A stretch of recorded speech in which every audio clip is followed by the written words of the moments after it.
Bakal calon Presiden PDI Perjuangan Ganjar Pranowo mengisi kuliah kebangsaan di kampus FISIP Universitas Indonesia di Depok, Jawa Barat. Di tengah sesi tanya jawab, seorang mahasiswa melontarkan pertanyaan yang memicu keriuhan di Balaiorong UI.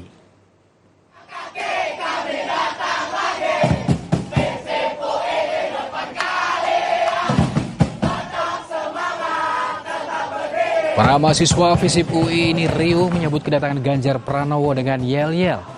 Kedatangan Ganjar ke FISIP UI adalah untuk memenuhi undangan sebagai pengisi kuliah kebangsaan. Dalam paparannya, saudara, Ganjar menyinggung sosok pemimpin bukan malaikat yang bisa menyelesaikan seluruh permasalahan. Ganjar mengakui Indonesia masih banyak memiliki persoalan, salah satunya masalah korupsi dan layanan publik yang buruk. Di tengah sesi tanya jawab, seorang mahasiswa FISIP UI melontarkan pertanyaan kepada Ganjar tentang statusnya sebagai kader partai.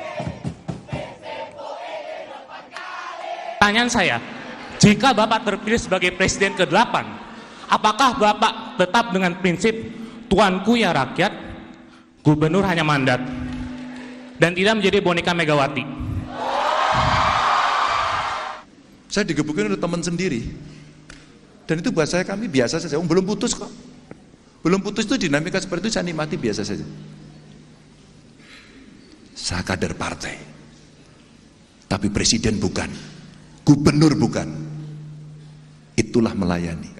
Maka kalau Anda riset tentang saya, apa yang saya lakukan, adakah kemudian saya hanya berpihak pada partai saya? Mungkin nyaris Anda tidak akan menemukan itu.